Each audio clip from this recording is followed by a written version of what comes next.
my next guest on this celebration of women in property provided one of the most inspiring presentations I've heard in a long time. So I'm delighted to welcome Michelle Watson, who is an author and speaker. And Michelle, well, first of all, thank you for a wonderful presentation. Thank you. It resonated a lot with me and with the property world. Why is it so special when lots of women get together like tonight? Because there's something special happening here, isn't there? Yes, definitely. First thing is for women to realize that they're not alone on their journey. Because sometimes when you take a journey, you tend to think that I'm going through this on my own, or what I'm starting, nobody else has ever done it. So that connection is very, very important. The second thing is, I believe it really encourages women, because you see somebody that's done something that you're desiring to do, that you've had the belief that I can't do that. So by seeing somebody else doing it, you didn't realize that, hold on, she's done it, so I can do it. So I think that is very good. And having like-minded people, because women go through stuff. It's different from when you see a man doing it and you're thinking, oh, he's a man, so he can do it. But when you're around women and you see the power and the energy that's in that room, it's just so amazing. It was. Amazing.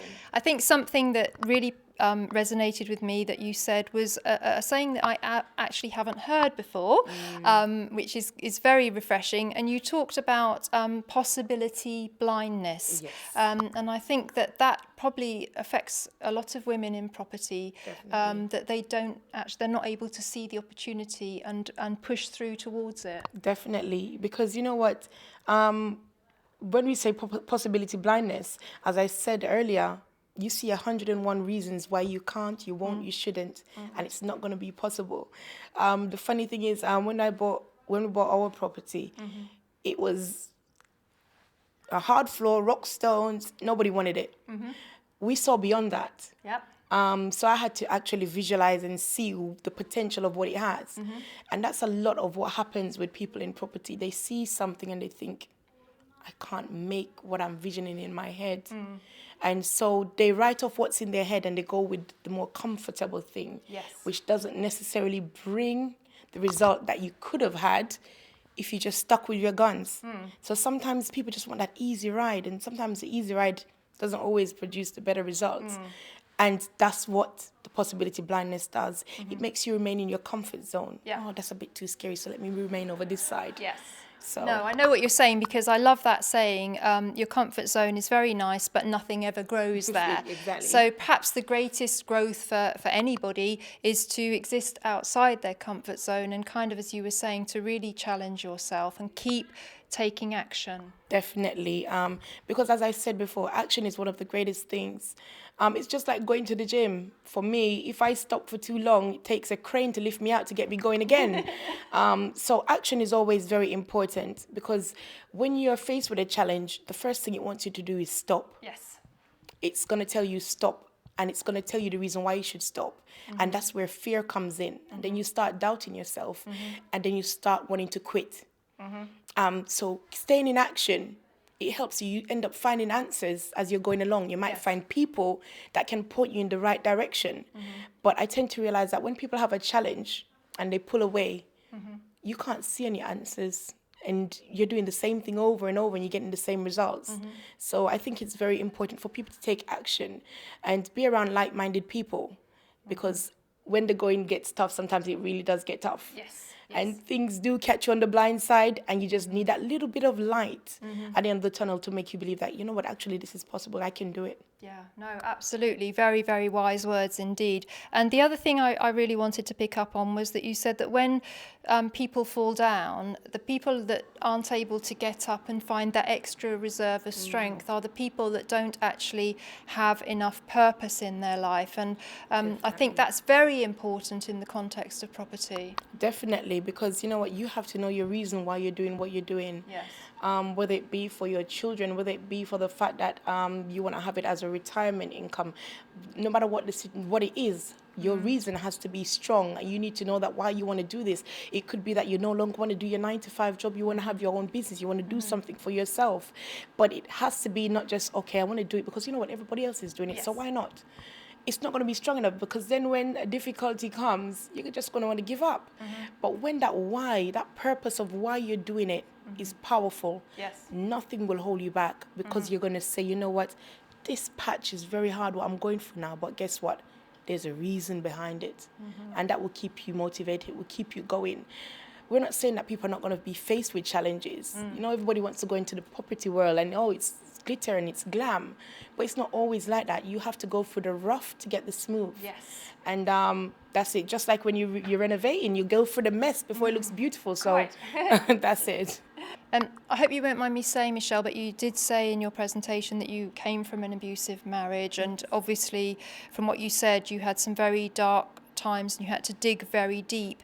Do you feel that that's one of the main reasons that all women should seek financial independence, even if they are in a happy relationship? Because you probably didn't know the curveball that life was going to throw at you.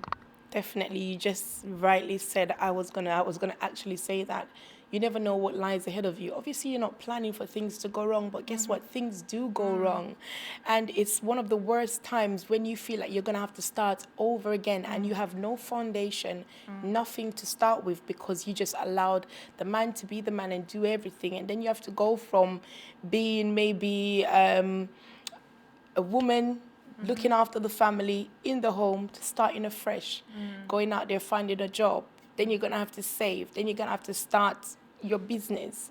So I do feel, and I've grown up in a family of women that have always been financially independent. And some people look at it as a bad thing, but it's not. It's not a bad thing. You know, I'm happy that coming from that terrible marriage, I was able to find a husband that is happy with what I do. He feels proud of what I do, which is a big difference from having somebody having a fight with me because I've gone out and looked for a job. So, you know, you need to have that independence about you, because that will give you the strength to carry on and allow you to believe that, you know what, after this storm, there can still be some calm there for me to continue my life. So that's very, very important.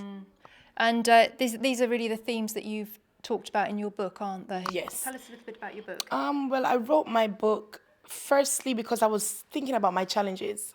See, like tonight, obviously because time didn't permit, I could only speak about like one thing, which is the domestic violence. From that relationship, I've had a son who is diagnosed with ADHD and autism, which is another challenge. And I decided to write my book because I just thought the information that I have, it could be of help to someone. Because I know that when I was going through my challenges, I was looking for answers. And sometimes the people that are closest to you, you find it the most difficult to speak to. So by putting my book out there, I've got so many calls from women from all over the world that can't open up to their families, but they've opened up to me because they know that my situation resonated with theirs. And that was the purpose of my book. And I'm so glad that I did it. That's why it's titled Overcome and Rise Above: How to Turn the Downside of Your Challenges into the Upside of Renewing Your Life. Because that's what I've done. I've just used the bad side to make something good from my life. Well, it certainly came across in your presentation, and I loved the fact that you were able to also have humour in your life despite all the hardships that you faced, and that you really inspired a whole room of ladies. And I got so much from it. And we're going to put a link to your book on Amazon below the video, because I shall be getting it. And I wish you every success, and please carry on spreading these positive messages, because you're doing a wonderful job. Thank you very much. Thank you. Thank you.